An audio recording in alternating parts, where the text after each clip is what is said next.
Greetings, friends, and welcome to another episode of The Mistake Zone, your weekly dose of our lives and the mistakes within them. My name is Jaren. Okay, Wade. that's what he says. Joining me, as always, one of my best friends in the whole wide world, Matt Alba. Hey, Matt. Yo.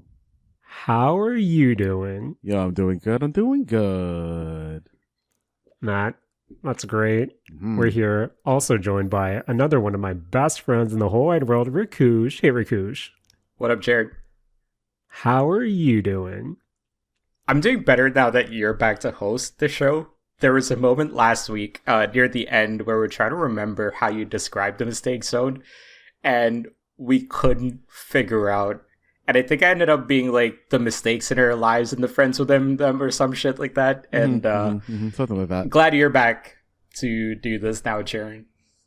Don't worry, boys. I was there with you in spirit, listening to, your tag team of audio adventures. There was something poetic about listening to my friends while I was on a bullet train to Osaka, and that made me feel like, wow, I'm really living in anime. And then your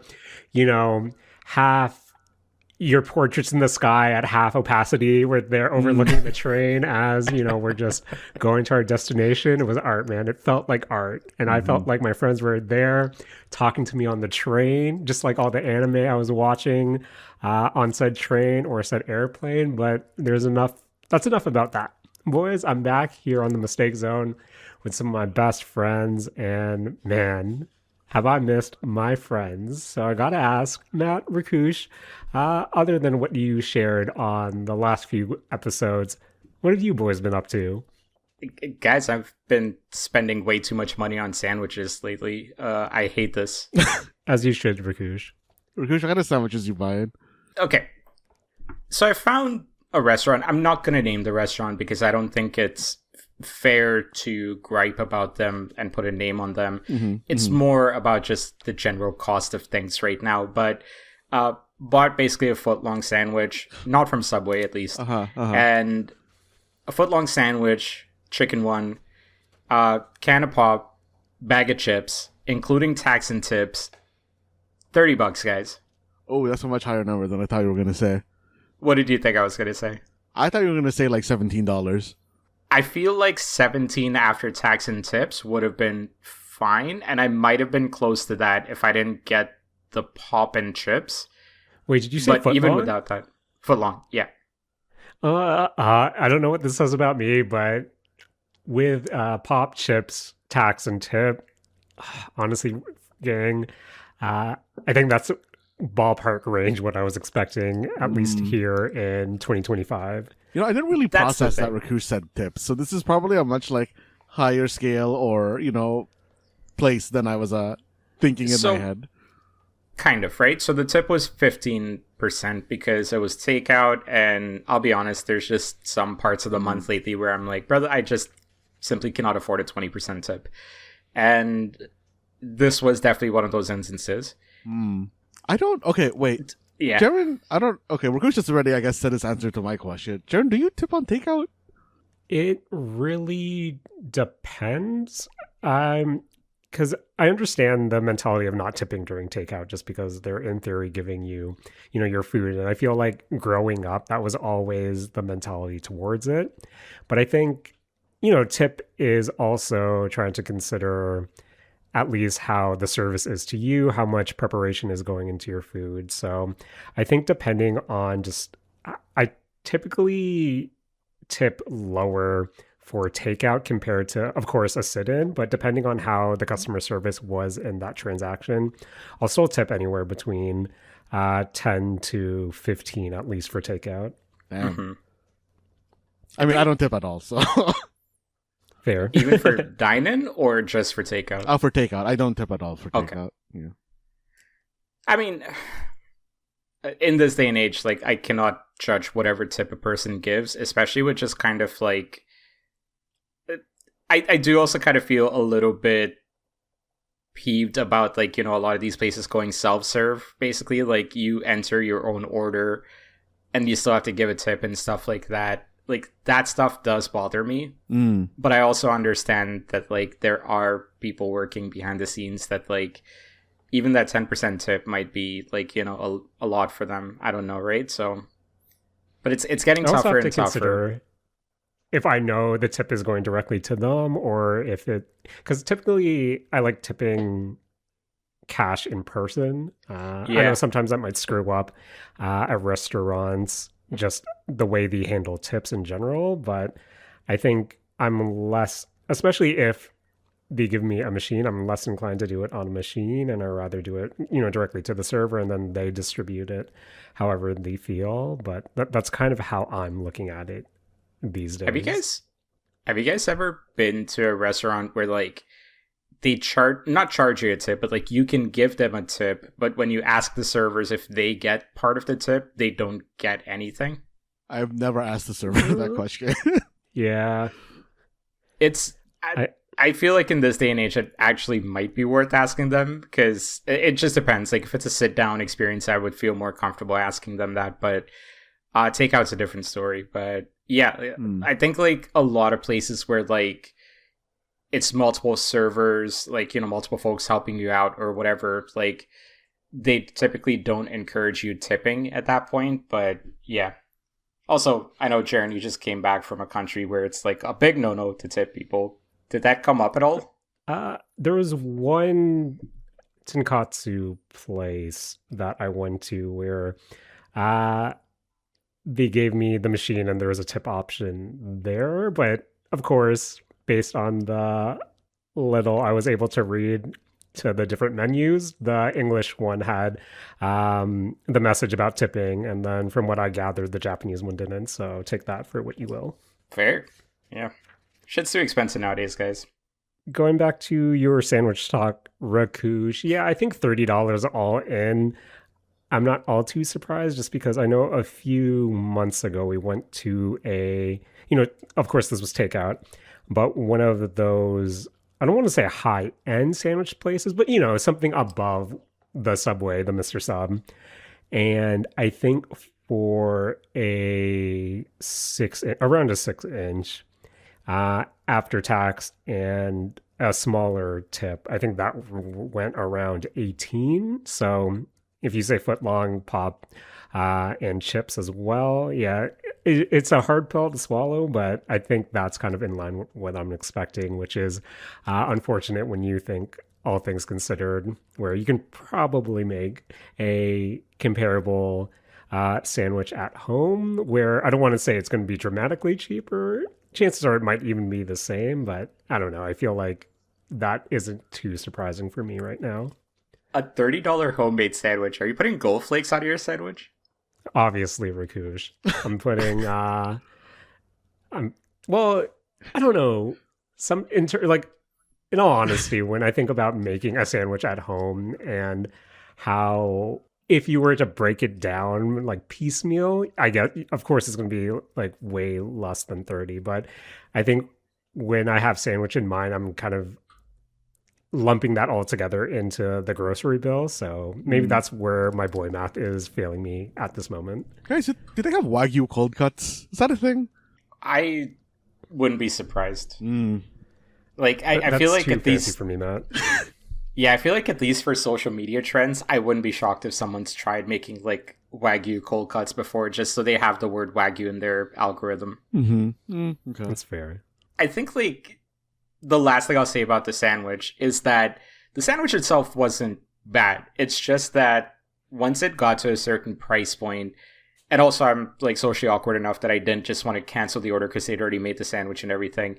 And like at that point, I couldn't even enjoy the sandwich because I kept thinking it could be the best sandwich in the world. And I'm going to keep thinking about how it's $30 for this entire deal. Right. And like, I think that's kind of like the shitty thing about just the cost of takeout in this day and age is that like, it's just gotten to the point where I cannot justify the price point for some of these things that like their origins are basically like made. These things were made as handheld food for poor people who used to work like, you know, the factory jobs and things like that. And like now all of a sudden it's like a $30 sandwich and I'm like, brother, that is not the same sandwich that was made like 200 years ago. For like the lower class folks. I mean, you're going out for the sandwich. I think this goes back to if you made your own sandwich, it would be notably cheaper. The $30 still is a lot. Like, if you told me I went out in like 5 years ago, I would have spent $20 on a sandwich. And I think like I'm personally of the mindset I would never want to normalize something of a $10 increase for this kind of stuff within 5 years. It's yeah, I don't know. Matt, is the $30 sandwich the new $90 video game? Oh my god. Is it the new $500 RAM stick? Is it whatever the SSD cards are going to cost? Oh, man. Everything's too expensive. And on that down note... What? Boys, speaking about spending money, I spent some money prior to leaving on vacation.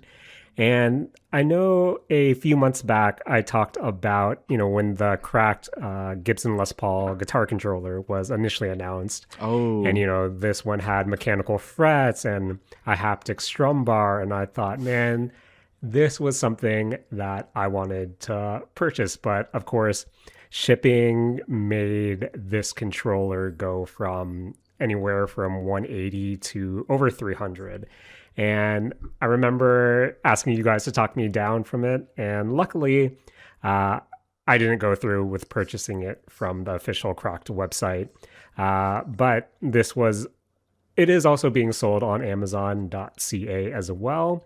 Add in the fact that I found myself with a Amazon gift card and took advantage of some additional Prime deals. So, boys, right when I left for vacation, I received the cracked Gibson Les Paul premium guitar controller. And I think out of pocket, I only paid around $86 for it. And once I returned from vacation, I finally was able to give it a spin. And boys, it's been, I want to say, close to 5-6 years since I last played Rock Band 4, let alone held a guitar controller. And since then, I've been used to playing rhythm games on my iPad, on mobile devices. And Matt, I always thought that playing a guitar controller was like riding a bike. I come to you at the end of 2025 to say that isn't the case. And of course, I started off with, one of the easier Rock Band songs, with legacy songs with Weezer's Say It Ain't So on Expert. And one, my fingers hurt. And two, did I fail that pretty fast because that orange button all of a sudden used to be a really good friend of mine is now the bane of my existence. Damn. And I think in terms of the controller itself, it does feel like a really, sturdy piece of hardware. The frets do feel, even though they are mechanical frets, I don't personally feel any difference from, the Les Paul of yesteryear. The one thing I will, not necessarily a knock, but this is kind of a pet peeve of mine. The strum bar is that, so Matt, as someone who has played their fair share of Rock Band and Guitar Hero before, the strum bar feels like a Red Octane, a Guitar Hero, that sturdy guitar strum bar, but it doesn't have the click where it almost, it just having something that's sturdy but be silent when you're kind of used to having that really clicky, that really tactile feeling is just kind of throwing me off. But other than that, it just feels good. And I think if you're able to find it at a reasonable price that you're comfortable with, I would recommend it if this is something that you're in the market for, whether you want to, play Rock Band, Fortnite Festival, or some of the, like the clone heroes out there or other rhythm games of that variety. Another, like an actual knock that I have against the controller itself is it does have a dongle that you plug into your Xbox or your PC just for you to connect to it wirelessly. And the dongle itself is kept in a compartment above the strum bar, and you just have to kind of push the compartment downwards and slide it to open it. Boys, this took me almost a good 10 minutes to try to actually pry open, just because the instructions make you believe you just press down on it and slide it open. One, almost ripped my nail off. Two, this has been a long-standing problem on kind of the internet message boards about, hey, is this supposed to be this difficult to open? I used miniature tools to open it, like different things to pry it open. I feel like I was going to break it, but I think that was the one design knock that I have on it. But yeah, if you're in the market for a premium guitar controller, and do recommend the cracked Gibson Les Paul. Another, and I guess my final note on this is, I think another issue I'm having just trying to jump back into rhythm games in general is trying to figure out the calibration for the different monitors and TVs that I'm trying to play on. I don't know. Rock Band has been around for decades now, Guitar Hero for decades now, and I still can't figure out how to properly calibrate to a TV. And Let me tell you, boys, there's no magic number online that says, hey, I have this TV, I have this monitor, what settings can I use? It's no, here's a Google Doc to a extensive guide on how to properly calibrate. I hope you know drum timing, because that's what you need. And I don't know, boys. I think that's too much for someone who just wants to pretend to play the guitar. But I don't know, Matt, maybe next time I'm in the area, I'll bring it over if you want to, or if you want to come through and play some Rock Band like old time's sake. But yeah, that's the crack Gibson Les Paul controller. And I think one final thing that I wanted to update you boys on before we get into talking about the Game Awards. Rakush. Sure. I started watching One Piece. And oh, shit. Oh, this guy. We're 12 episodes in, and you just that's started. A much lower number than I thought you were going to say. we literally started watching on the time of recording like 3 days ago, where I feel like there's something almost tummy ache inducing about starting something that has such a seasoned history behind, where, you know, regardless if you're on Crunchyroll, if you're on Netflix, if you go to view more episodes, you're staring at how many are on each platform. Rakush, how many episodes of One Piece are there? Oh, shit. Like more than 1250, 1150, something like that. There's something daunting about looking at, hey, the view more episodes and starting off. So I don't know. There's something weird about knowing you have over 1,000 episodes to go in comparison to you watching something as it's going on. Where, Rakush, realistically, how much One Piece can you actually skip, all in all? I might actually recommend you look into something called One Piece for the early parts of One Piece, because that is sort of like a fan edit version of the early episodes that basically cuts out a lot of the fluff and things like that as well. I think the big issue is the fluff is, I would say, from like Water 7 onwards, which is like episode 200 something onwards, up until essentially Fishman Island. So, like, that's a lot of episodes. Like, that's the entire middle part of One Piece right there. Another thing I would recommend is break it out by sagas or arcs, basically, right? So, like, the first 50, 55 episodes is the East Blue arc. And that, in essence, is sort of like the creation of the crew, or the core part of the crew, them getting to the Grand Line, things like that. And then there's the Alabasta arc, there's the Skypia arc, there is some filler, Water 7 happens, NES Lobby that's kind of combined together, Thriller Barks after that. Yeah, you break it up like that, I think, and that would probably be the way I would recommend you watch it. Fully understanding what I just said is, yeah, basically give it the first 50 episodes. Nonsense, dude. What do you mean nonsense? I love One Piece arc names. Oh, yeah. Oh, man. I mean, without knowing much about what's going to happen, there's something about, you know, when you first meet a character, like a side character that goes their own separate ways at the end of an episode, I think if I were to watch this when it originally comes out, it's that thought of, oh man, I really hope that we see them one day. And it all of a sudden becomes this, it's almost this expectation of every time I see a side character mentioned in passing, or if they go their separate ways, it's not a matter of, oh, I hope we meet them again, but it's this feeling of, oh, I wonder when they're going to show up. It's like there's this weird certainty to everything. Again, that's me talking out of my butt, but I don't know. It feels like when you know there's such a rich history ahead of you that you have to get through, it almost feels like the consequences aren't there, if that makes sense. But at the same time, from what, from barely scratching the surface, I think it's a fun watch, but man, is the whole, hey, the last 5 minutes of this episode will be the first 5 minutes of the next episode is pretty egregious, like this early on. I hope that gets better, but that's my short. It doesn't. Okay. Good to know. It gets Good worse. to know. Yeah. It's hard to like 7-8 minutes of an episode.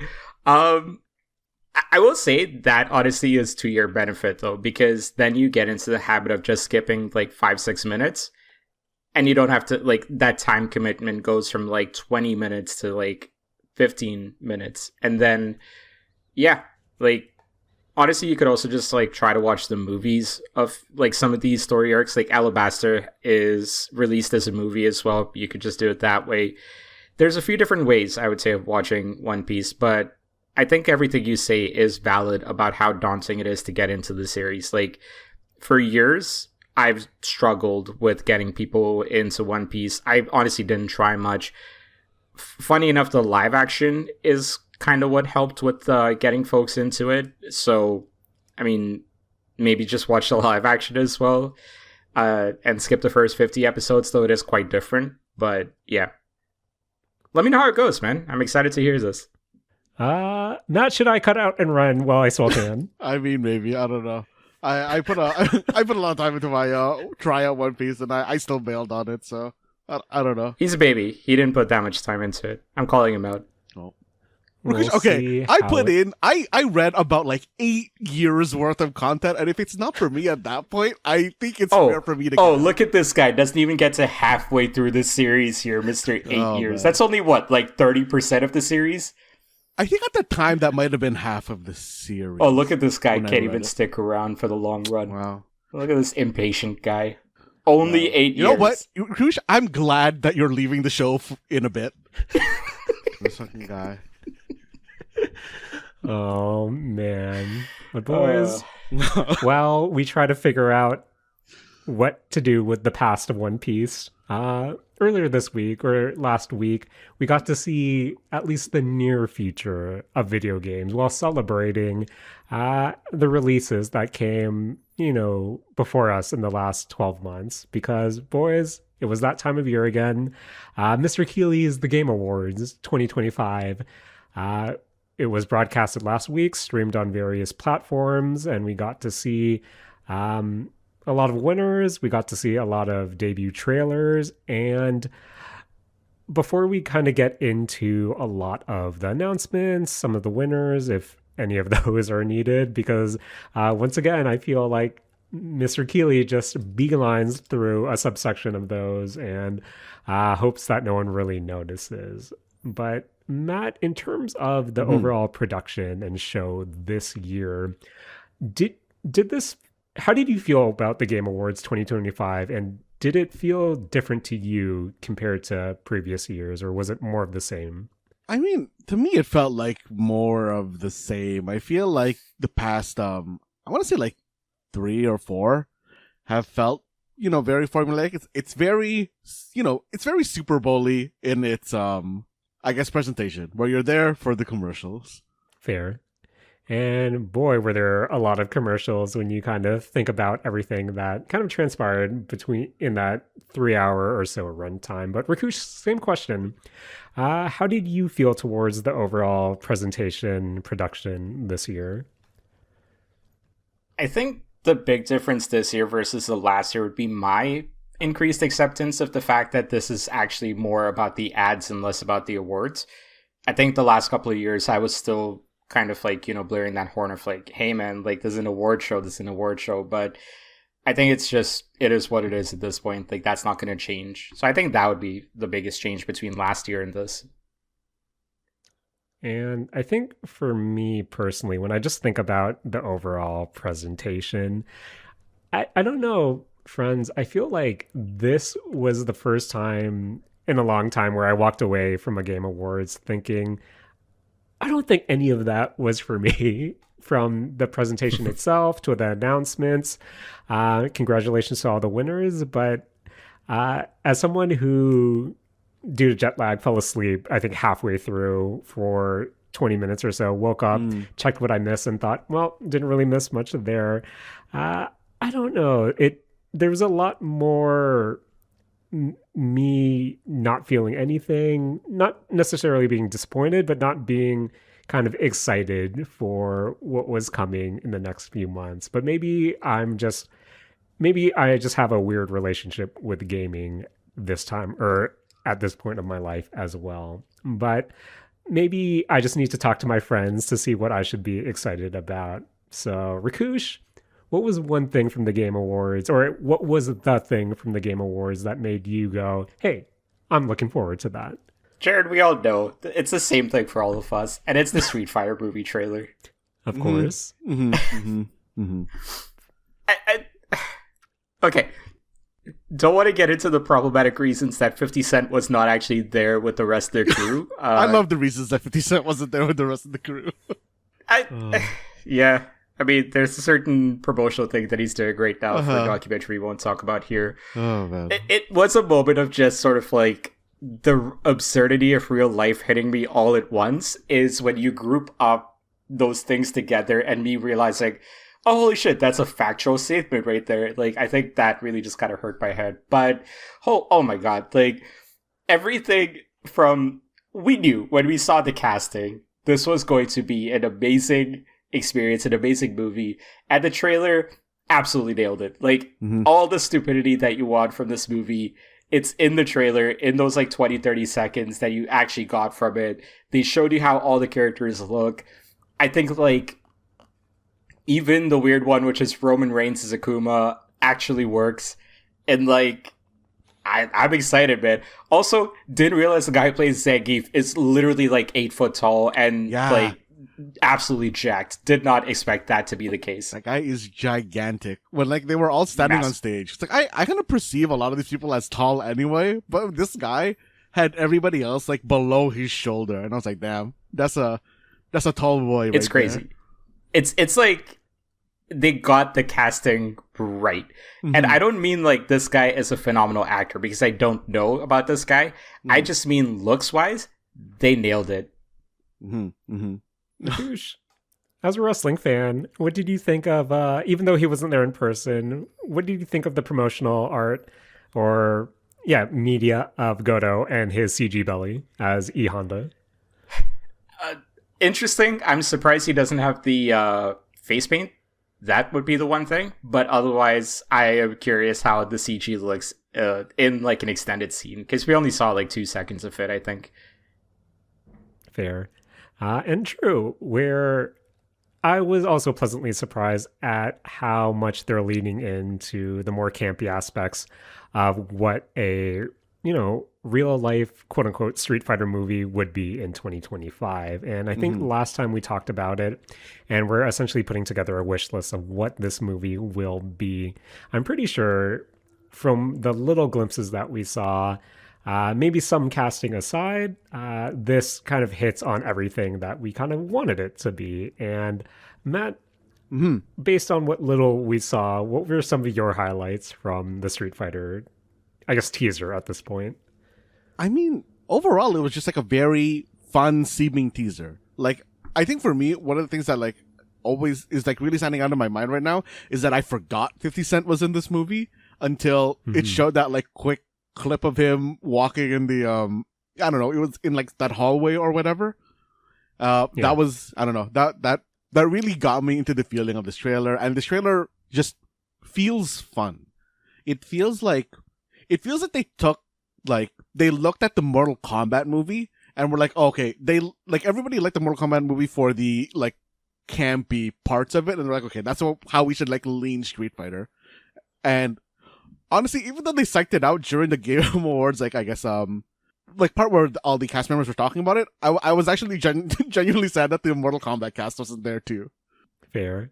And yeah, that whole portion of their segment was a little weird for me personally, but other than that, the trailer just looked fun.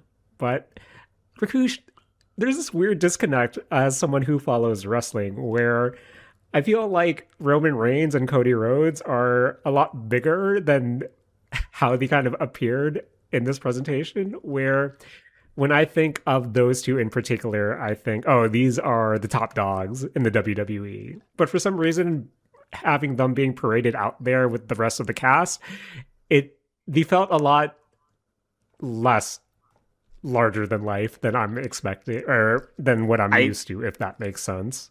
I do think having that due to the Zangief factor there, plus Jason Momoa being as large as he is, does not help. If those two guys weren't there, I think Cody and Roman would have been just fine. But the fact that those two guys were there really hurt their larger-than-life appearance.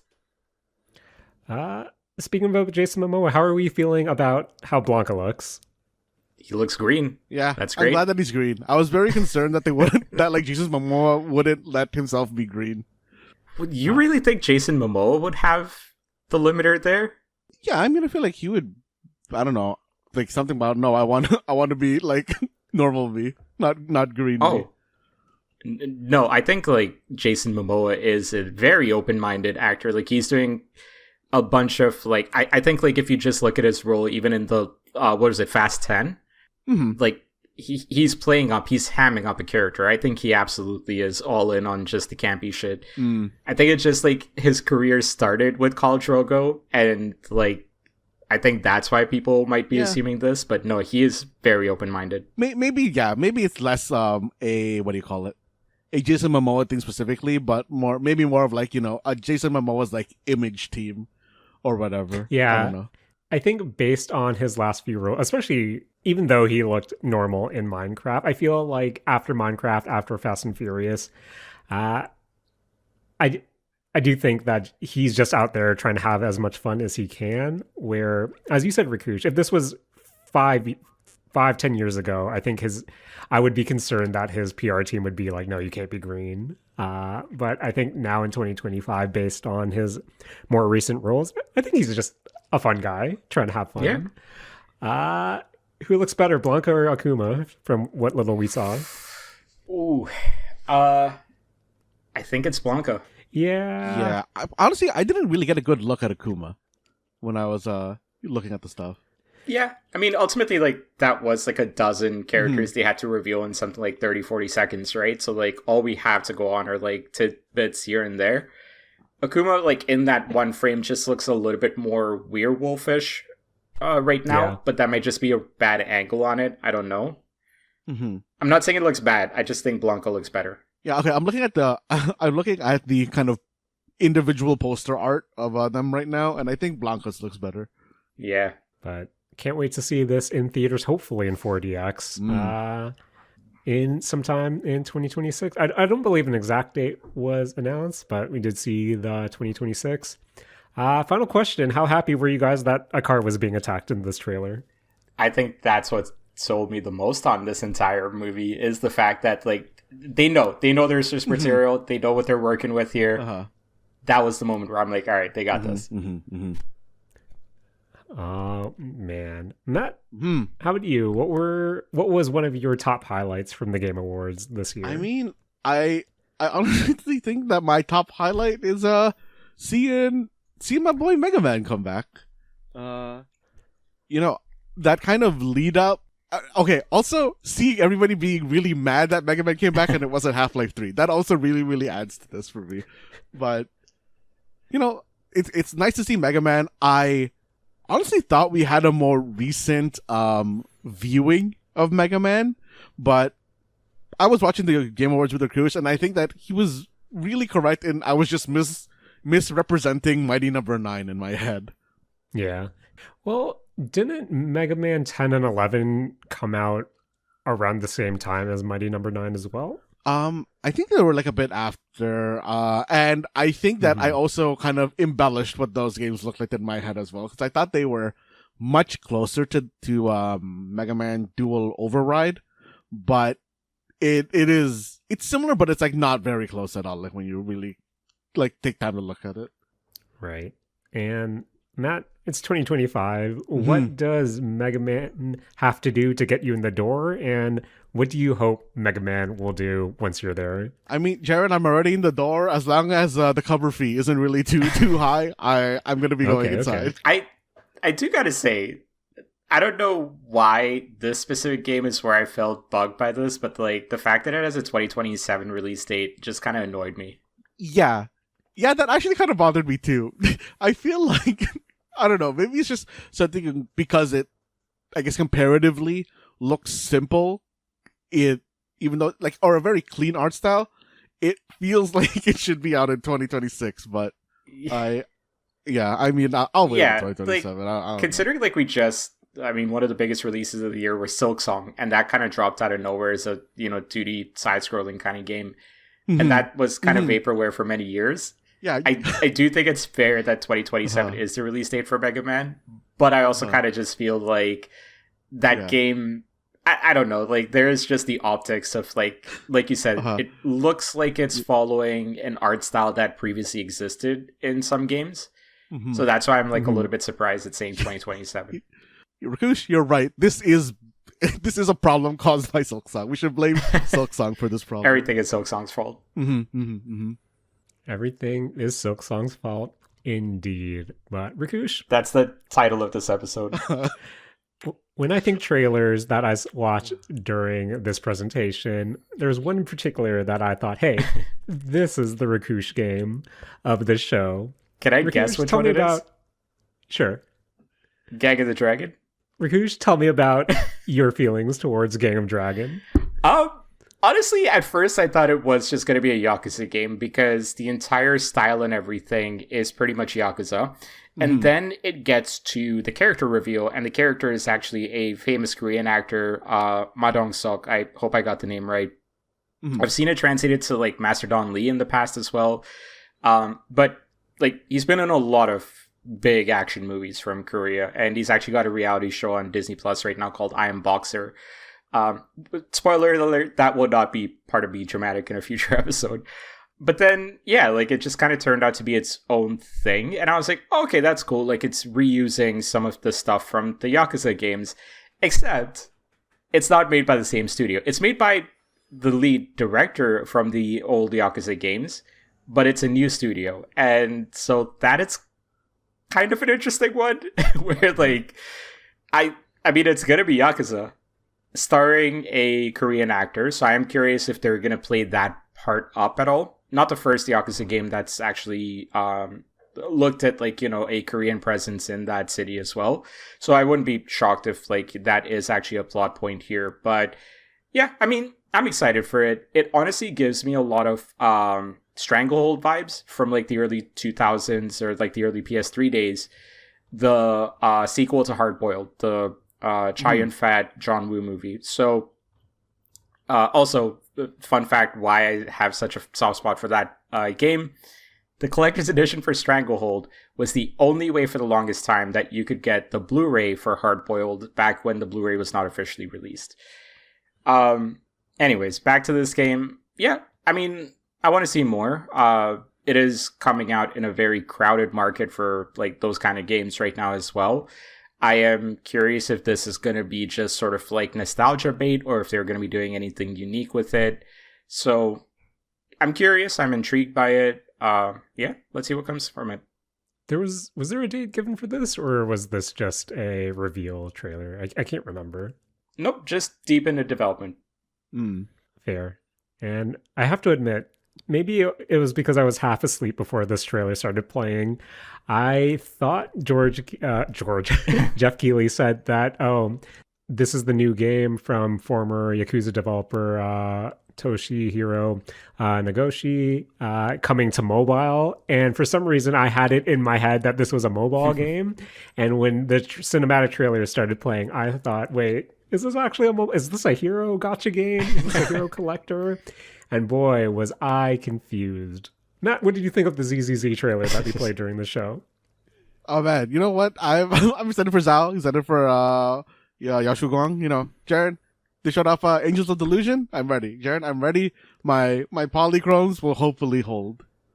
I'll see you in Japan when we have to recharge on that. But Matt, what else caught your attention during the Game Awards? I mean, at the very, very start, even before they went to like the actual Game Awards, you know, during that Game Awards pre-show, they showed off a game called Stupid Never Dies. Me and Rakush actually looked up like who made this game right before the episode, but I've already forgotten. But this looks like as though, you know, Atlas less Suda 51 make a game. It is not related to either of them, I believe, but I don't know, it looks interesting. It looks like I'm hoping that this isn't a AAA priced game, cause I don't know, it looks fun. The combat seems like interesting. It does kind of just look like a action beat 'em up, or not beat 'em up. What would the genre of this game be called? It looks like an arcade beat 'em up. Character action. Yeah, like a character action game. And I don't know, it looks fun. The theming looks good. I think for me, what's really drawing me in is the art style and the perception I have that this is maybe going to be somehow musically like a musical relation, but probably not going to be that last thing. But I am looking forward to seeing how this game progresses in the future. So, yeah, I have a page open right now. It is made by NetEase's own studio, GB Track 50, which is a studio that consists of former folks who have previously worked on Devil May Cry, Dragon's Dogma, Resident Evil. So a lot of sort of Capcom pedigree there. Mm-hmm, mm-hmm. And yeah, just with its that pop punk aesthetic, the soundtrack. I honestly thought at first glance that this was somehow related to Lollipop Chainsaw, just because I thought I saw Juliet or Julie, that name in the background at some point, and I just immediately thought of Lollipop Chainsaw. But I do hope this is good. I think it leans into that pop punk aesthetic a little too thick, but I guess that's what they're going for. So I do love the name. Stupid Never Dies is a really good name. It's a good name. It's a good name. It's a good name. But you know what was another name that we saw during this presentation? Matt, Rakush, maybe we needed our boy Julian on the show as well. But how did you feel about the drop of Star Wars Fate of the Old Republic? I mean, pretty excited. And then I saw that, it's likely coming out 2030. Yep. So, fun to play that game when we're going to be 41 years old, guys. It's a very early trailer. This is I feel like this is going to be the new Cyberpunk in terms of getting released or getting delayed as well. I guess, gaming lore always has to have a couple of games that are just sort of, out in the sort of, just out and about, right? Elder Scrolls 6 is still out there. This is now going to be out there for another 5-6 years. StarCraft Ghost, 20 years later, I'm still holding out hope for that one. Half-Life 3, I think when we think about just any generation of gaming that you grew up in, there's always a couple of games that you're any day now. And I feel announcements like this for a game that's 4 or 5 years out, oh man, that's too early. Yeah. I even kind of feel that another game that they showed during this the show, Divinity, I feel like it's also going to be one of those games that's probably at least 3 or 4 years out from right now. Yeah, because they said that's larger than Baldur's Gate 3, and all I know about that game is it's already pretty large. Yeah. Yeah, I think I've heard that they're going to be doing it into early access, but that is, I think for a game like that, not an experience I'm interested in jumping in on. Fair. Yeah. Also, that trailer was weird. Yeah. Mm-hmm. And circling back to Fate of the Old Republic real quick, announced at the end that it was going to be directed by Casey Hudson, which got a notable pop to me at the very least from when I was watching. And I feel like that was the bow on top of this announcement, seeing this, beloved creator being attached to, again, something he has history with, a genre he has history with. And I believe he has been going out there and posting on social media that trying to hint that it would be coming out earlier than 2030. But do we believe that? And I guess you guys just answered that question for me earlier. But you opened the floodgates, Matt. We also saw that cinematic trailer for Divinity, Matt. Does this do anything for you? Graphic trailer aside, I know you just said that if Larian did release this in early access, this might not be for you.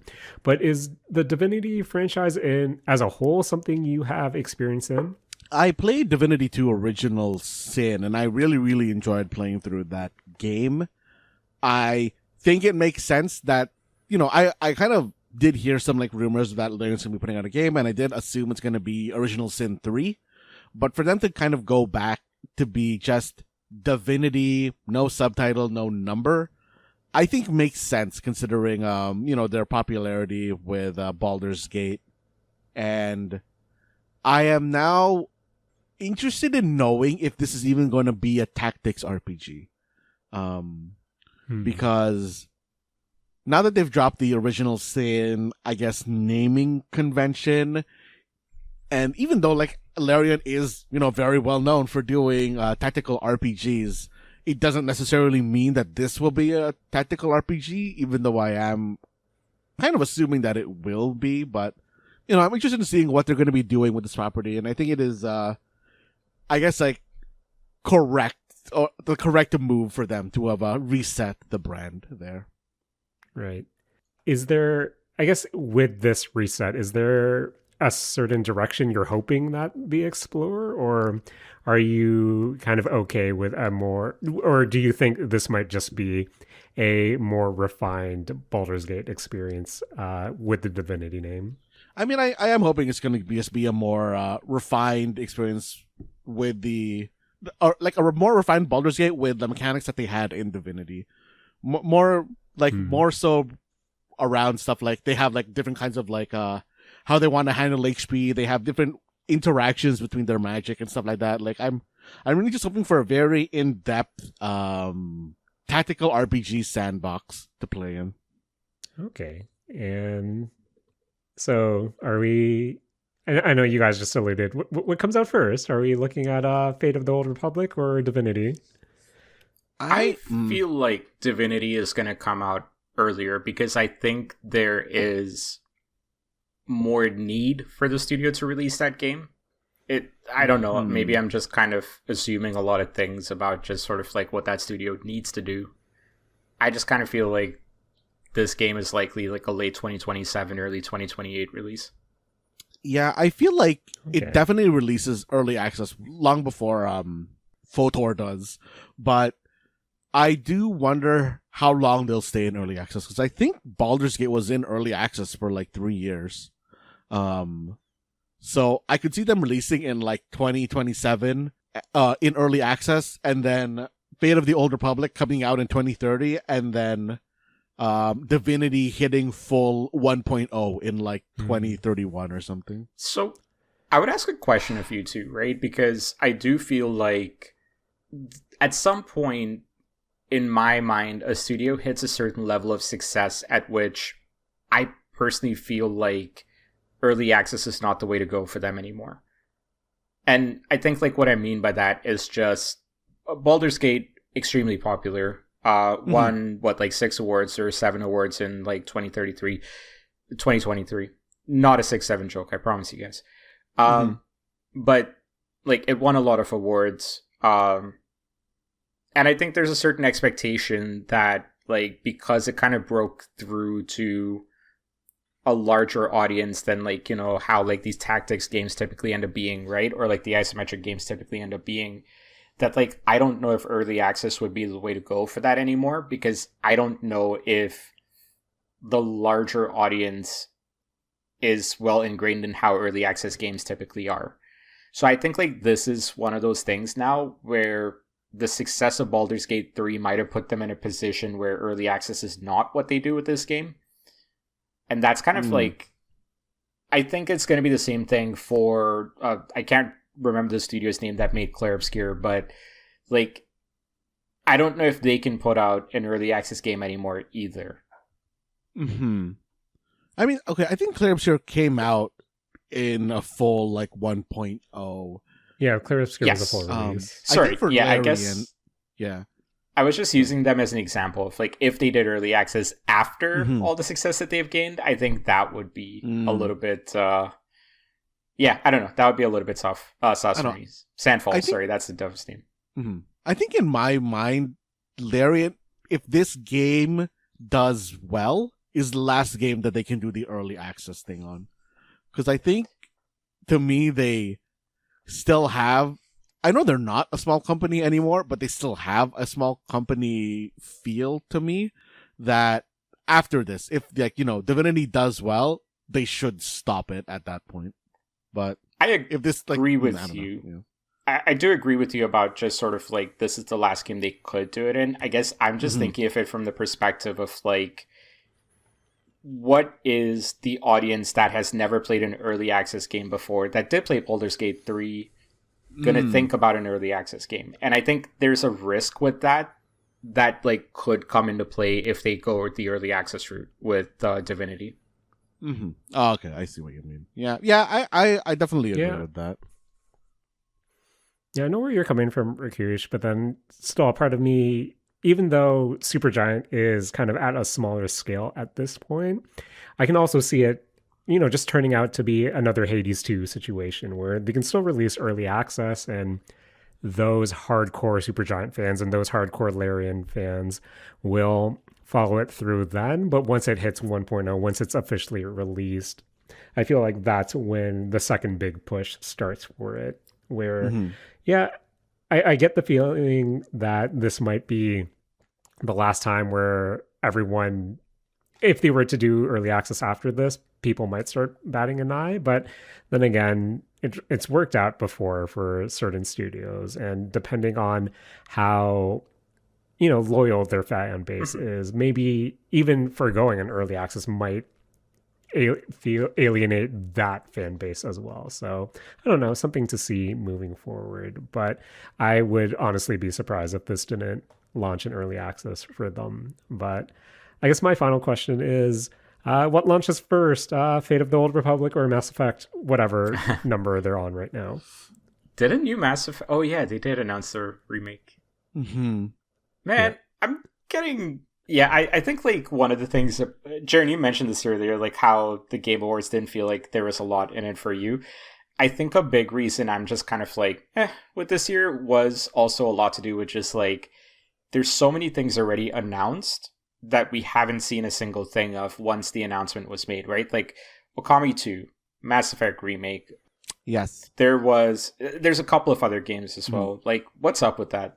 Yeah, I was very disappointed that they didn't show anything for the, what do you call it? What is the name of the company that, like, the spiritual successor company to Eco and Shadow of the Colossus?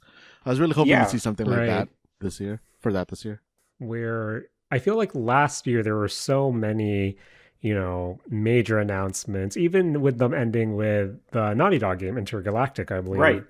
Right. And then seeing nothing, no follow-ups at all, and we're, you know, looking at some of those announcements from last year not even being slated for 2026. And I feel like, you know, we already said it on this episode, but since we're talking about games now 5, 6, 7 years into the future, I feel like that's also what's sort of really pushing me away from the spectacle of the Game Awards now, where sure, you can announce a game, but when there's no immediate payoff, whether that be more information. And it's understandable. Sometimes these games are being announced as the team is just being put together, or even before teams are being fully put together as well.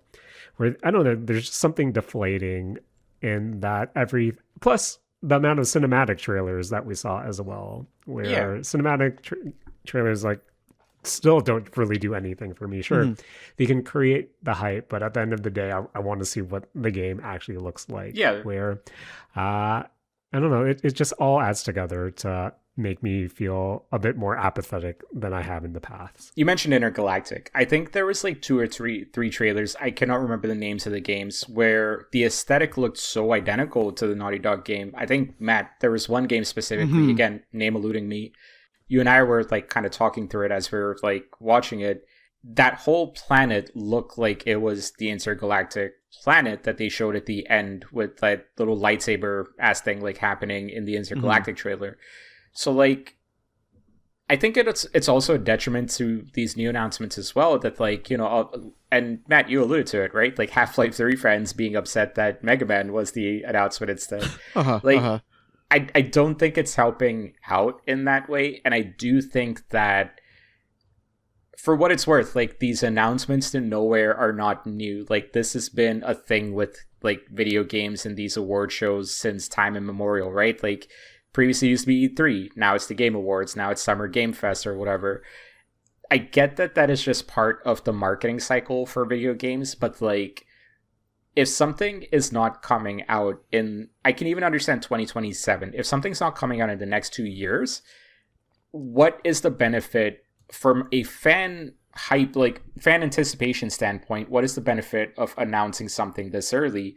In this day and age, I don't know, because like folks don't have a long-term attention span. Like folks don't have that like, hey, what's going to be 5 years down the road? Like, guys, we're going to be 40 in like 2030 when Old Republic comes out. Like that, just saying that feels like it's so far away, even though it's like pretty much here in a couple of years, right? But like it feels like a very long time out. And it's like, I don't know, man. I just don't know what this, like, outside of like, I understand there might be some like business reasons, milestone reasons they need to hit for funding potentially or whatever. Like I understand that stuff, but that's too business directed and not like anticipation directed. I don't know. Marketing's weird. Yeah. I think, you know, now that the Game Awards after all these years has this association to it of, hey, this is more so the E3 press conference equivalent, where sure, the awards themselves are kind of this wrapper, but the main event, the thing everyone comes here for are the trailers, are the announcements. And when you get further and further into that territory, the business side starts to, you know, kind of rear its head, where it's hard for something to exist this long without meeting it with some sort of skepticism as well. And I feel like it doesn't help the fact that I think even a day prior, that's when Kotaku reported that, hey, if you want a 3-minute trailer or advert at the Game Awards, that's going to cost you like $1 million. That's crazy. Or if you want if you want a minute half, that's going to be close to $500K. Or sure, Geoff Keighley has select free slots for games that he's really passionate about or really interested in, but those are limited. And when you have that in the discourse, going into, you know, the quote unquote biggest gaming event of the year, at least in terms of announcements, it's hard not to bat an eye at some of the things.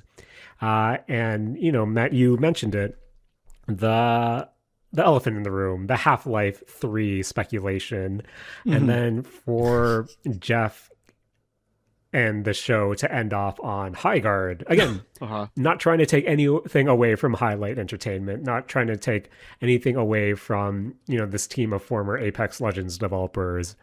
But at the same time, when you have already this business skepticism to your whole show, and then you have essentially a hero shooter battle royale, something close it off, like it's hard not to feel sour on the whole thing. And, you know, that's coming from someone who wasn't expecting Half-Life 3 for some reason. Where question for you guys.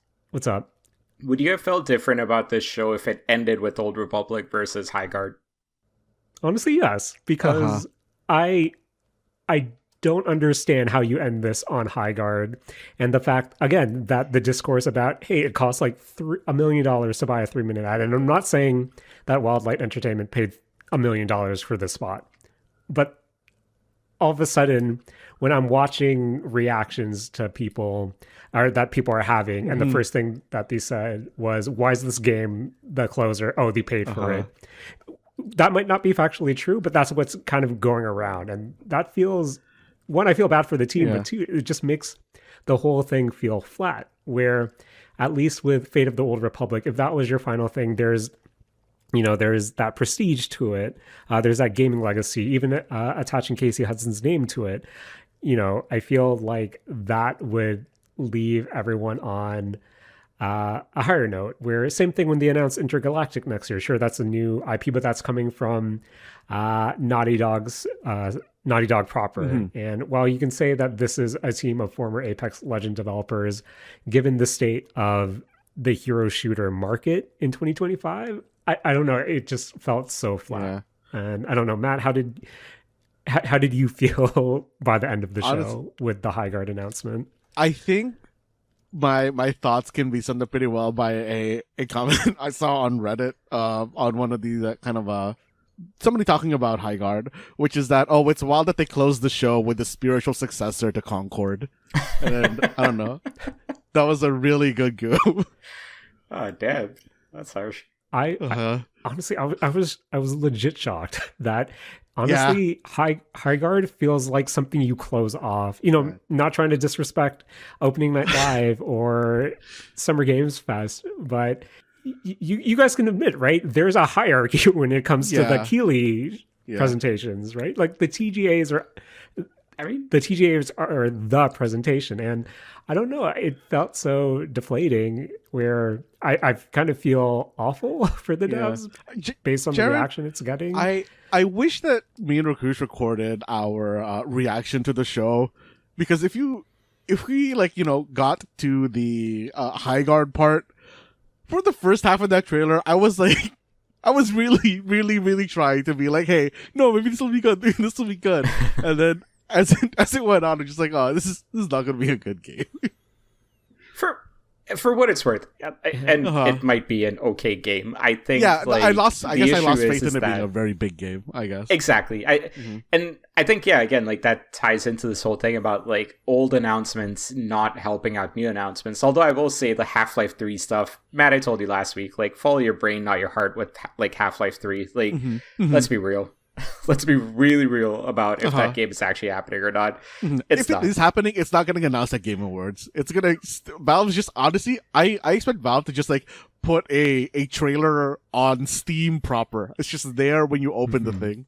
Like, and Jared, you said like these trailers cost like $500K or $1 million, right? Like, do you really think Valve is going to be spending that money for a Half-Life announcement? I don't know. I don't think so in this day and age when they have an entire platform and like marketing team themselves, and they can just like do the rollout themselves. Like, I just, that's on the fans, honestly. The Half-Life 3 thing, that's on the fans. I don't know. For me personally, I think my issue with Highguard is it's such a saturated market. Like whether it be a hero shooter, a battle royale, where it already had a long, a really big uphill battle ahead of it for its January 26, 2026 release, which, for at least they can say this is coming out really soon. It's coming out in a month.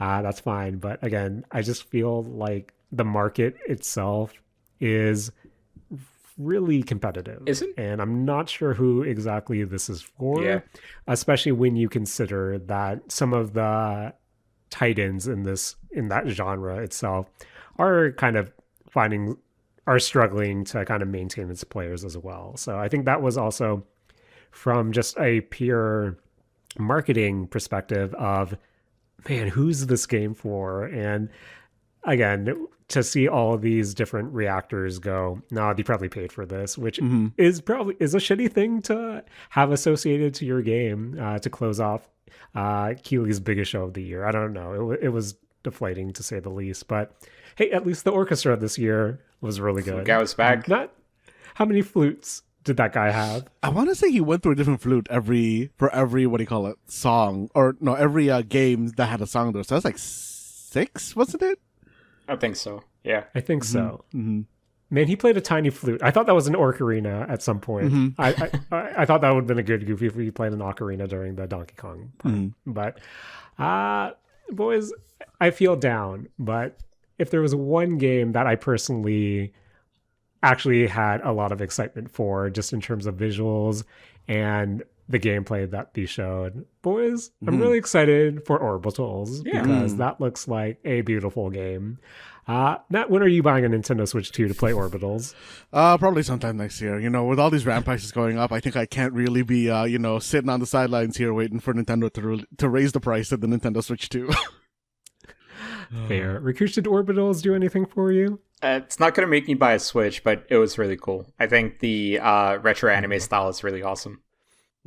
Man, I'm really excited to see more of these co-op experiences come to, the mainstream limelight, and just seeing Orbitals, its art style, just how unique it looks. It made me yearn for more games to look like this. Yeah. And I don't know. I thought that it looked really neat.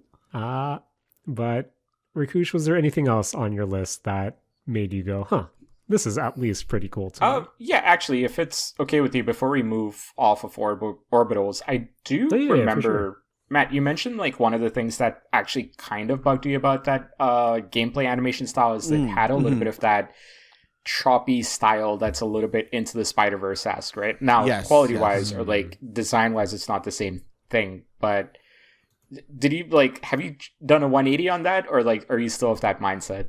No, I mean, I am still kind of that mindset, but I don't know if that really actually applies anymore, because I did go back to watch the Orbitals trailer, and it was less choppy than what I remembered seeing on like the actual what do you call it, night. So maybe that was just a buffering thing or a stream issue thing for me. But possible. I do hope that it is smooth in terms of animation, because I just personally, for me, I don't like that kind of choppy style that they had in or when I first saw this trailer, and especially the kind of choppy art style, even though I know a lot of people loved it when they gave it to like Spider-Punk in Into the Spider-Verse.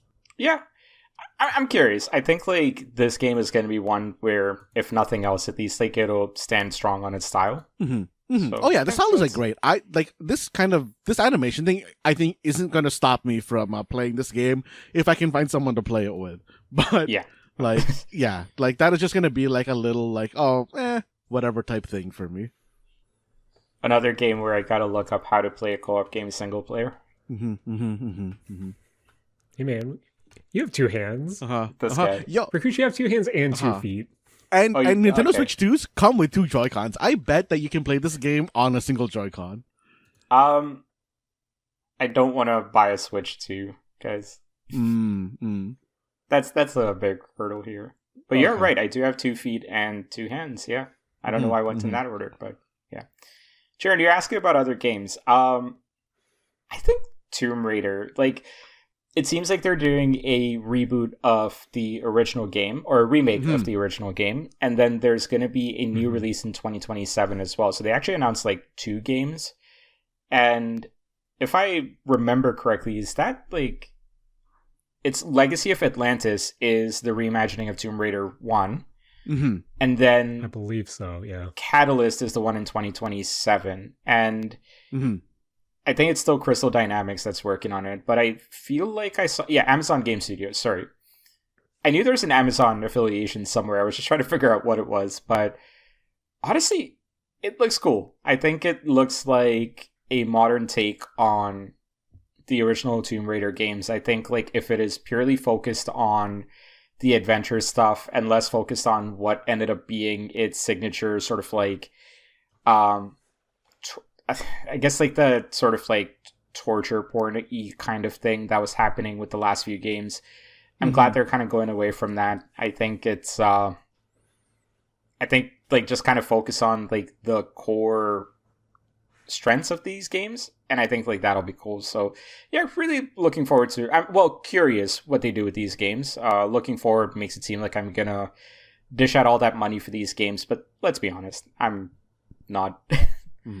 And boys, I should have led into this after I talked about the reactors reacting to High Guard, but real quick for me, Resident Evil Requiem, we saw our boy Leon Kennedy, and Matt, to no surprise to yourself, I watched a bunch of HoloLive girls, of course, react to this announcement.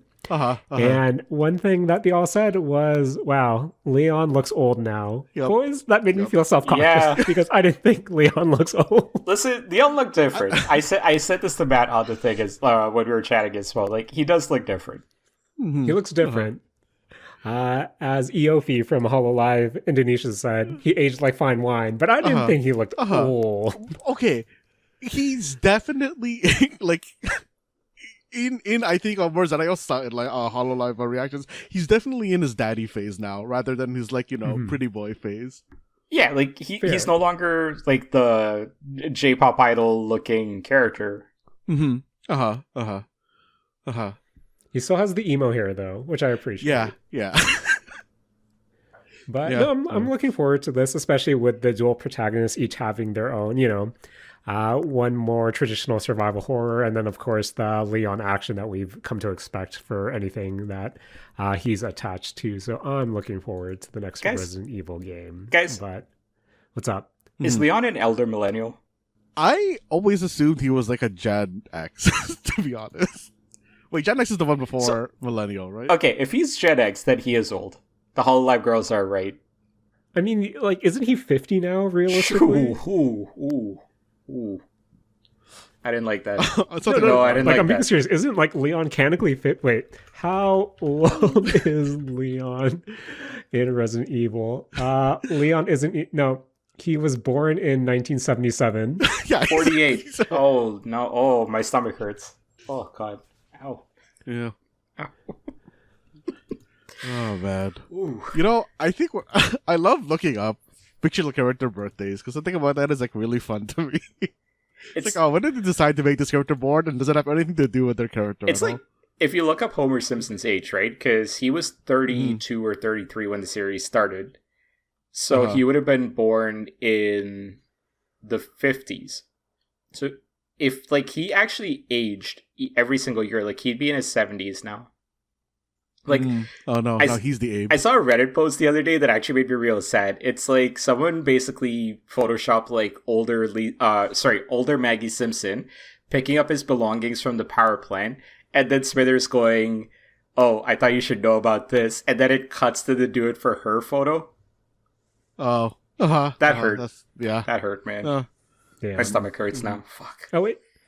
Someone on Reddit posted, apparently somewhere it stated that RE9 takes place 30 years after Raccoon City, which would make it 2028. If true, Leon would be 50. Oh my god. Ooh.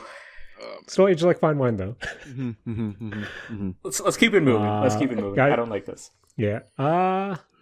Control, the next Control was announced, Control Resonant. Yeah. Were you boys big on the original Control? So I was not. Yeah, I was big on it because I really thought that the system would have been really cool to play. But then I played it for like an hour and I just got like crazy anxiety about not being able to turn around and go back where I came from. Julian did mention, because he was kind of like in and out of the call for a little bit, but he mentioned that like apparently you get an ability to actually turn around, because it is a bit of a Metroidvania style game. I just didn't like that I couldn't do that right away, and I stopped playing it. I honestly don't know what you're talking. As someone who finished Control, I honestly don't know what you're talking about, let alone not understanding how you couldn't turn around. No, like if you turn around, is that a thing? If you turn around, it changes it to like a different hallway than where you came from. So this idea of like not being able to go back to where you started just gave me a little bit too much anxiety. Oh, okay. But I didn't get. I think that must be. Yeah, I think if that was the case, that really goes away within the first few hours, since it is really a Metroidvania I didn't get at its core. far enough for that. So that's what it was. But I think the one thing that stood out to me was this looked more so like a character action game as opposed to what was essentially a third-person shooter. Where, starting with you, Matt, how do you feel about a series doing a genre switch like that for its sequel? Okay, because from what I understand, this is a direct sequel to the original Control, and I don't. So. Yeah, I don't like that. I feel like you should subtitle off into a different series in the same way that Pokemon mainline games become Pokemon Arceus when they want to, change it up. I think you should, go to a different thing. But for what it's worth, like that's Arkham Asylum to Arkham City is the exact same thing. Is it?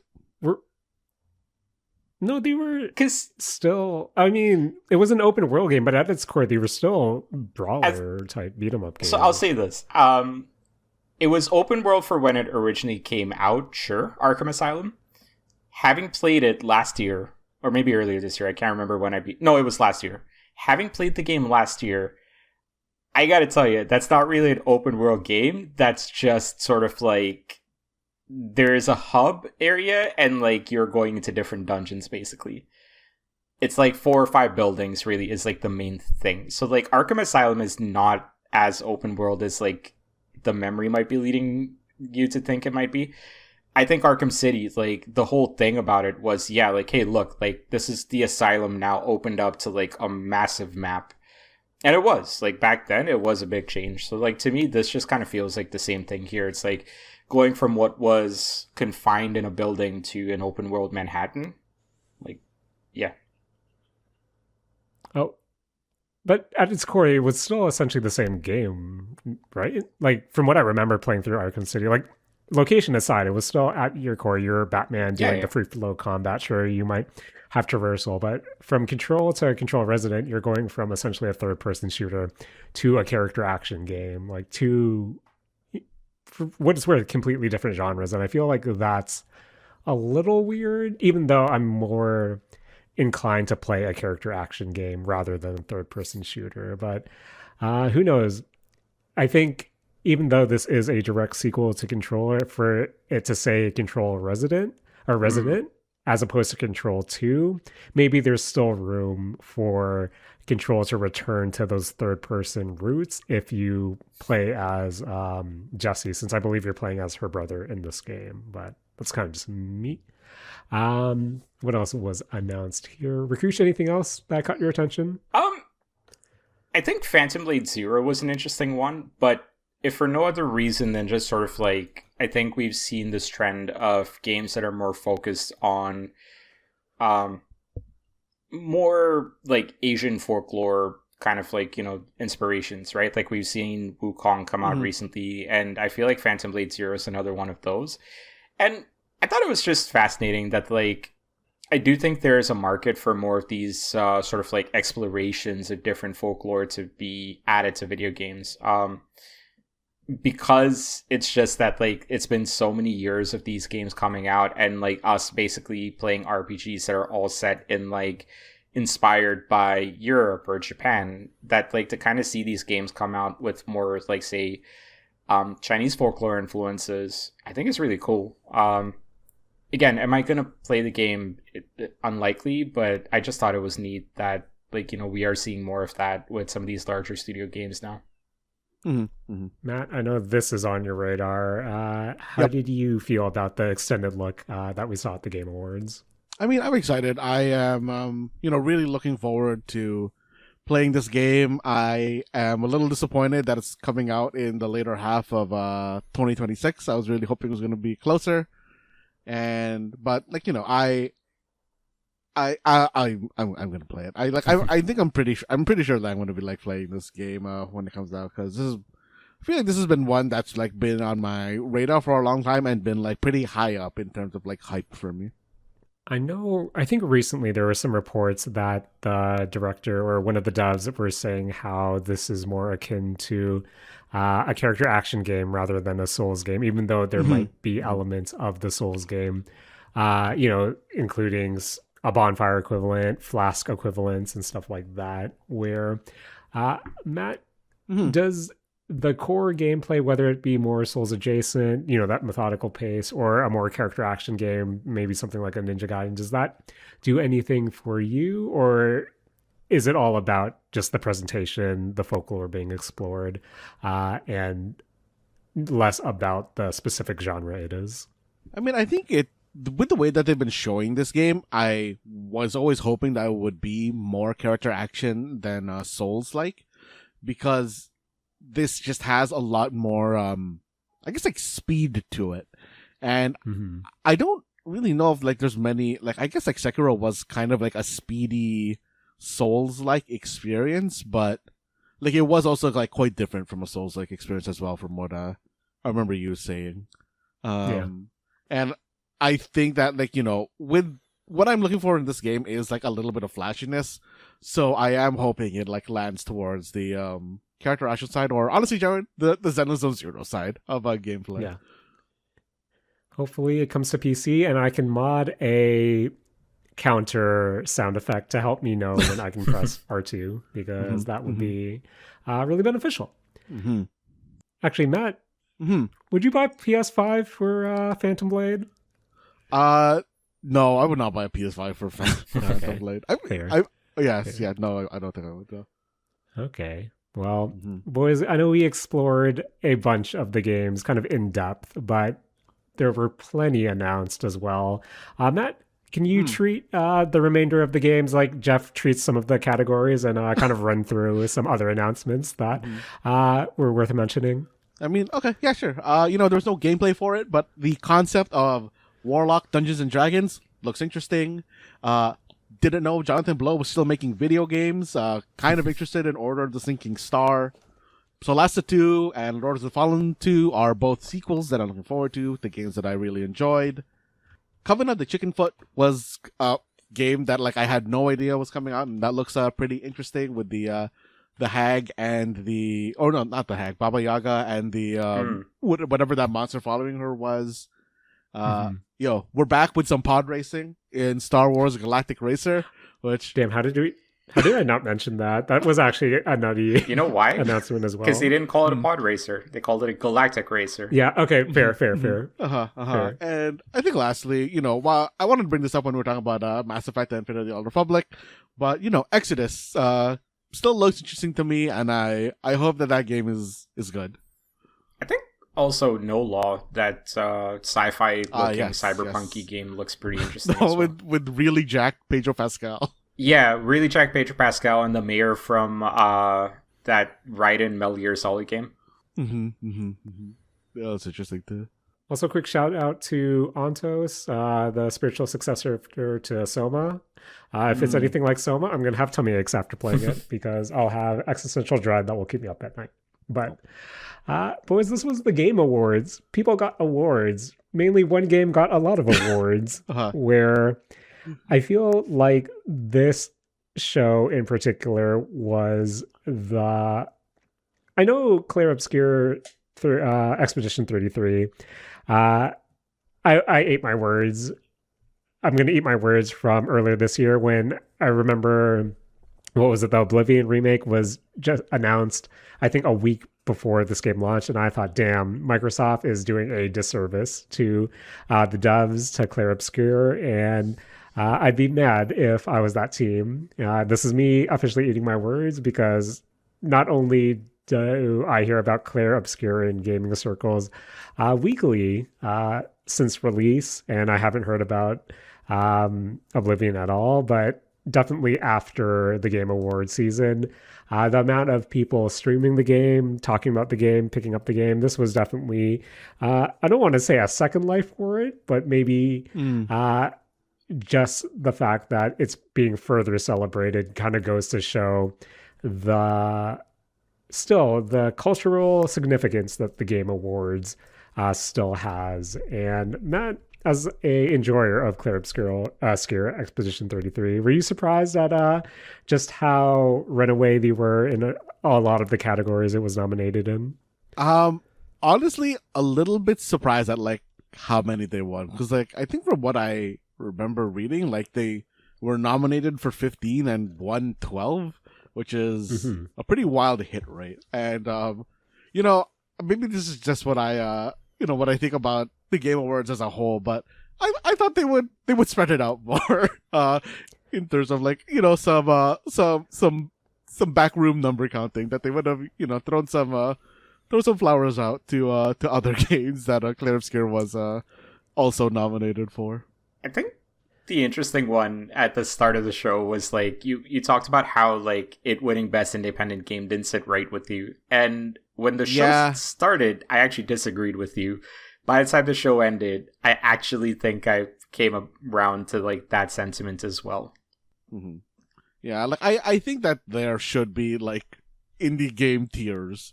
Like, I get that Sandfall is an independent studio, but it's like not an independent studio in the same way that like Team Cherry is an independent studio.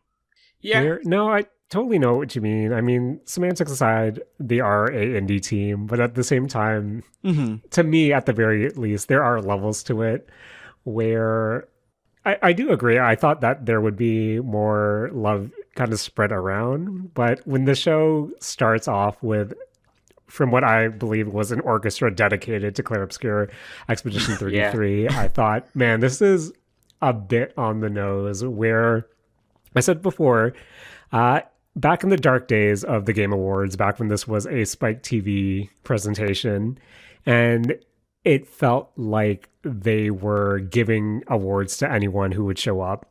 Like, I remember that one year Snoop Dogg won the Best Actor award for his portrayal in Def Jam Fight for New York, and that just screamed, hey, he showed up. Let's just give him something. Where, to start off with an orchestra dedicated to a game that's going to win 12 of your 15 awards is a little on the nose. And I think going into it, I know a lot of the talk was, yeah, we'll probably win Game of the Year, but for it to have such a strong showing, not saying it didn't sit right with me, I was just kind of impressed by how much the gaming, I guess, community came to celebrate the game, which, well deserved, but at the same time, a little on the nose. Geoff Keighley, I see what you're doing, is what I'm saying. These were not fan voted awards, right? From what they note on the website, sure, you can vote for a game, but that it essentially, there's a panel of, I believe it's over 50 or 60 different publications in their voting committee. I believe it's a majority Western audience publications, but also different publications or representatives from different gaming outlets in other countries as well. Where I think the voting portion, aside from that category that's all pure fan voting, only counts as a small percentage in the sea of the publication votes. That's what I believe. I believe that's how it works. No, that's totally fair.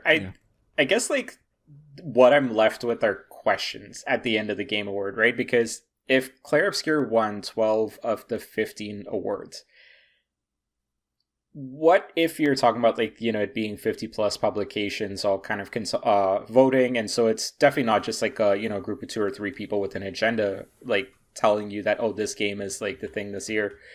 What is the takeaway from this year's Game Awards, right? Because I think like, and this ties back to the whole like indie game of the year sort of thing as well. Like, is there some sort of like, wink, wink, nudge, nudge sort of thing about like, this is the death of AAA studios, or like, is there just like, is this just truly that good of a game? I am curious, because I haven't played Expedition 33, so I cannot say it did not deserve to win any of this.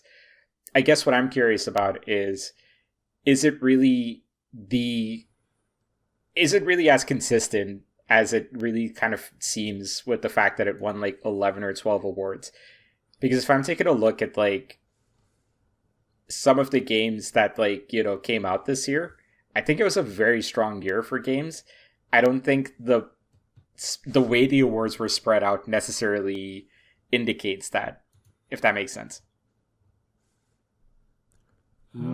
I mean, I think people just liked Clair Obscur Expedition 33. I mean, I'll be honest. I think that for every award Clair Obscur was nominated for and won, I do think that it deserved to win, or like it was a very strong contender in of the ones that were in that list. Like I do like best performance. 3 of those performances were from Clair Obscur. Clair Obscur was going to win that. If Clair Obscur didn't win that one, that would have been crazy. Okay, absolutely. But yeah, like I do think that Clair Obscur is that good of a game to have won like this many awards.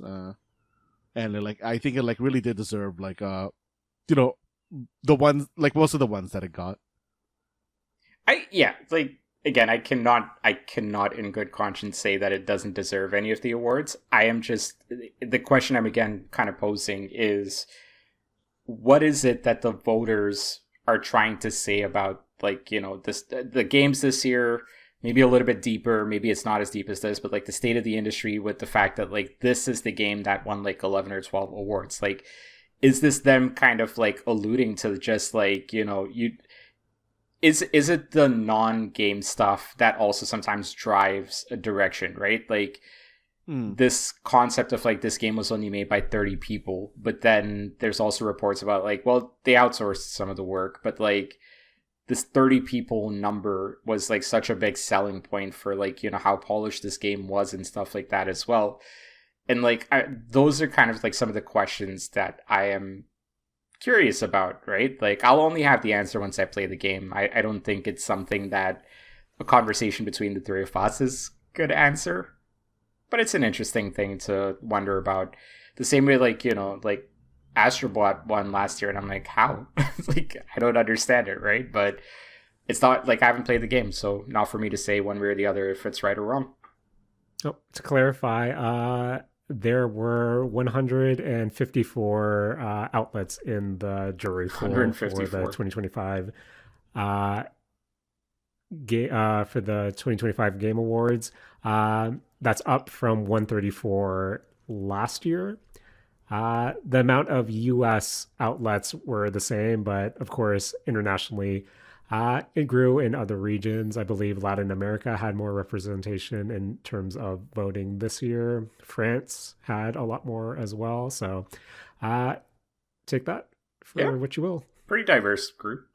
That's a lot more people than the 50 to 60 I initially thought of. But, I mean, still, right? Like, I think it's an interesting thing where it's like, even if it's not in a concentrated or active effort to like send a message with like what wins, I think there is something interesting about like what this game winning as many awards as it did says about like, how people are kind of approaching games, right? Like, I do think like a big selling point for this one, if I remember, was like the price point. I don't think it was a $90 game from what I remember.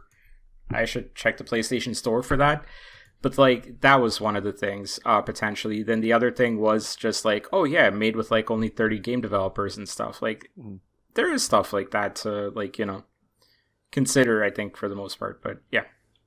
I feel that. But at the same time, I think it was just a really good game that people adored when it came out. We're pleasantly surprised and have been championing the last couple of months as well. And I believe it was giant. But I also think when a game goes from like, because from what I see, the regular price nowadays on the PlayStation Store is $66.99. That's cheaper than like what new releases used to be when I worked at EB 10 years ago. So that is a big selling point. Plus, it was on Game Pass. Yeah, that too. But yeah, Matt, as the only one who actually played Clair Obscur Expedition 33, what are your final thoughts on the Game Awards, the winners, the announcements, and just the event in itself? I mean, I'm not surprised that Clair Obscur won like all those awards, like I said already. But I really would have thought there would be more backroom dealings to give some other games some flowers. I don't know. Speaking about backroom dealings, did Kojima appear at all? I don't think he did. I heard Kojima left partway through. Damn. Maybe he saw how much Expedition 33 was winning. Yeah, actually yes. That's the I think reason what like happened. Team Cherry wasn't even there, right? Like there was a whole not a Yeah, controversy, but there was like that whole like thing Yeah. about them winning the what was it, the action adventure award, and then Keighley being like, "See, you guys would have won something," and it's like, all right, let's take Yeah, it easy. yeah, Here. They basically for context, they basically put out a tweet that said, "Oh, we're not going to be traveling to the Game Awards because we're pretty sure Claire Obscure is going to win everything. Yeah. So we're just going to stay here in Australia." Oh man. Now that you told me Kojima left, for some reason I'm picturing the Eminem music video for Stan, but instead of Stan, it's Jeff writing to Kojima, and I'm having a good laugh inside. Oh man. Boys, I haven't been on the show for 3 weeks. What happens next? Right, don't match me.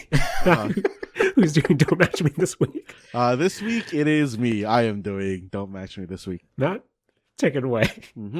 And for those of you who are listening for the first time, Don't Match Me is a game that we do every week here on Mistake Zone, where I, the question asker, am going to ask you, the listener, along with my co-host, 5 questions, and I'm going to give 5 answers. The goal for you, the player, is to provide answers that don't match my answer. And if that sounds too easy for you, you can always up the difficulty by not only trying to not match me, but you can also try to not match my co-hosts. And remember that this is a podcast, so if you need time to think, just hit the pause button, Google an answer, and then start us right back up again, because we're always going to be on the other side of that play button. And you guys, as if, Claire Obscure didn't win enough awards, I decided to, in honor of Claire Obscure, do a Don't Match Me about France. Oui, oui. Oui, oui. All right. So, let's go to question. All right. Ooh la la. All right. So, you guys, I just want you, for the very first question, to name any video game designed by a French video game company. And I'm considering a French video game company any company that's headquartered in France, basically. Or has, a French, the game was made by, the French branch of that company. So, name that game in 3, 2, 1. I'm going with Arcane Studios' Dishonored 1. Good game, Matt. Good game. Jaren, what are you going with? Matt, I need a rough call. Okay. Where do Ubisoft games fall on this list? Classic Jared. Back after a vacation. I think Ubisoft is like a Paris headquartered company, so I think any Ubisoft game is good for this list, to be honest. Okay. So I wanted to make sure, but I did see they do have a specific Ubisoft Paris in-house studio, and they did Just Dance. So I'm going to say Just Dance. Yeah, good game. Is it a game, Matt? It's a good experience, I guess, mostly. For most people that I guess Jared, was Just Dance the one that put you on reserve for a while? Oh no, that was Dance Central. Oh, okay. From Harmonix. Okay, then we got no beef with Just Dance here. Okay. Rakush, what are you playing? I almost matched with Jaren because I'm also going Ubisoft, so I'm going Assassin's Creed. Of course. Good game. Good. Also, yes, also a good game. Many good games. All right. So, going on to question 2. Guys, I just want you to name any city in France. So, name that city in 3, 2, 1. I'm going with a city that I didn't know was a French city until recently. I'm going with Dijon. Good answer. Was looking at mustard and I was like, oh, I wonder what this is named after. I was like, oh, France. Jaren, where are you visiting?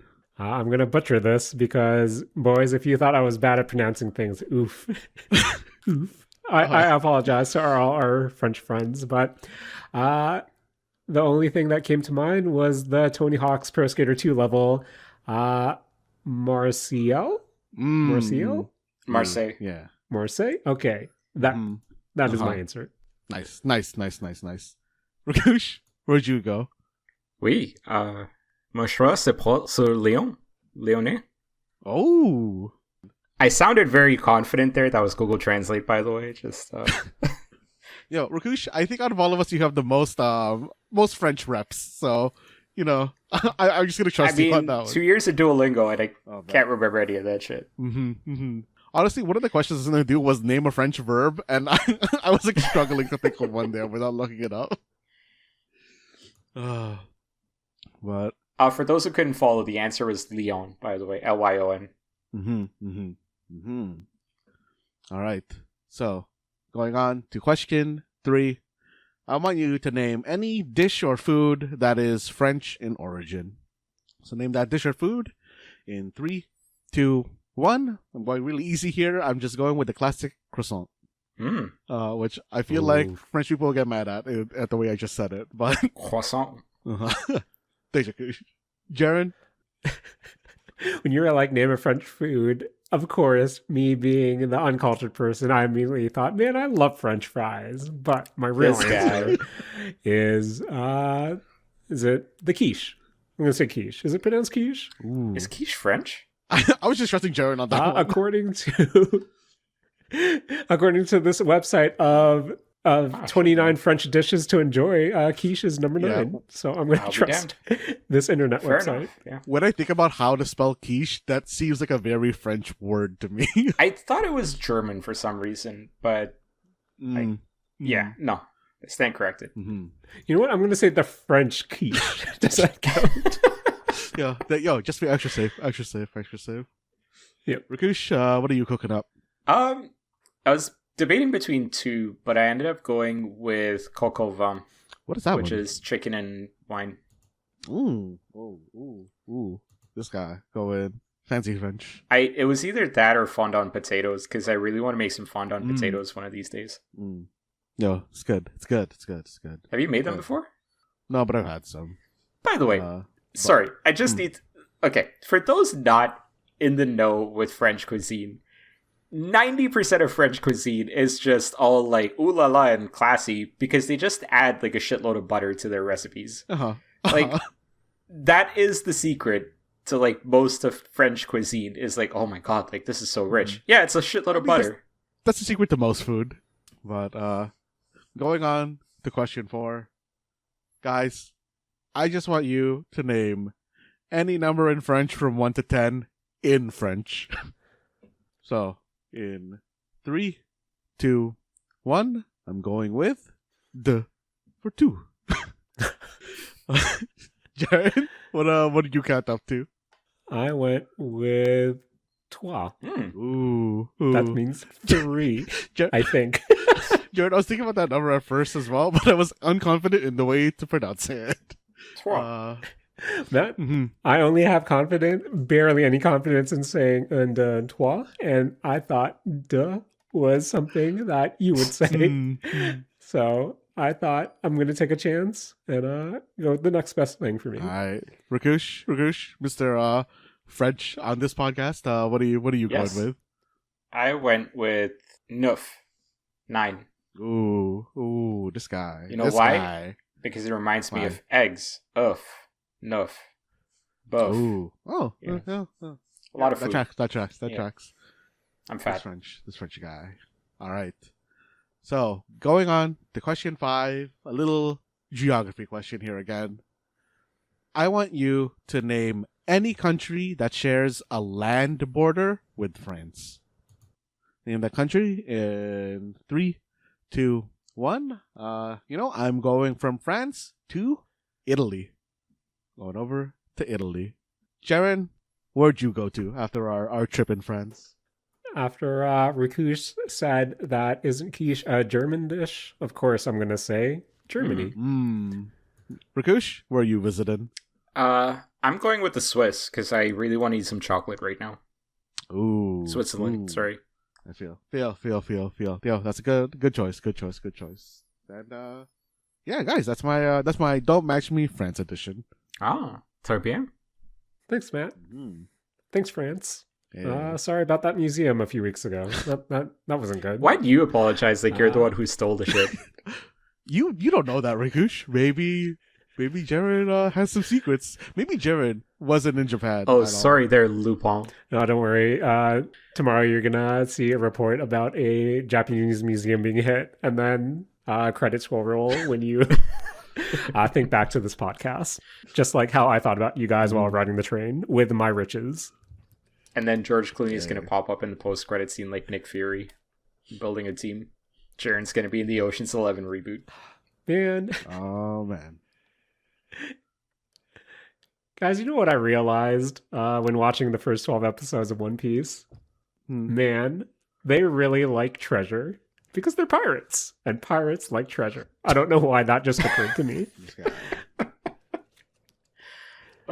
But, boys, it's good to be back among friends here on the Mistake Zone. I want to thank my best friends for joining me this week. Of course, I want to thank Matt Alba for, co-hosting the show for the last few weeks, and of course, editing this podcast and bringing the Don't Match Me challenge, and also being the only one to play Claire Obscure Expedition 33. Thanks, Matt. Thanks, Jared. Of course, I want to thank you, as always, for hosting the show and, saving me from editing one particular episode of Not Saturday morning, okay, what is this podcast? The Mistake Zone, while you were gone. Matt, you still edited part of that episode, so... I want to also thank one of my other best friends in the whole world, Rakush, for joining me this week, co-hosting the last few weeks. I believe you did a Don't Match Me challenge, to be honest, Rakush. I also want to thank you for, you know what? I really like that yearbook episode, you guys. So I want to thank both of you for that. And thank you for keeping me company on the train.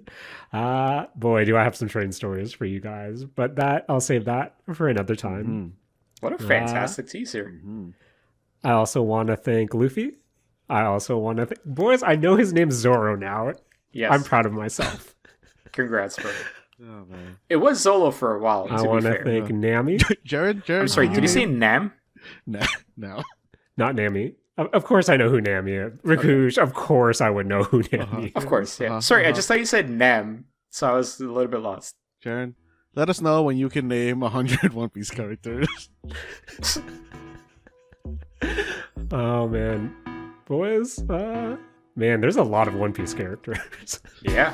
A lot of One Piece characters. But until then, Matt, please take it away. This has been Mistake Zone, and we're all out of space for hero shooters.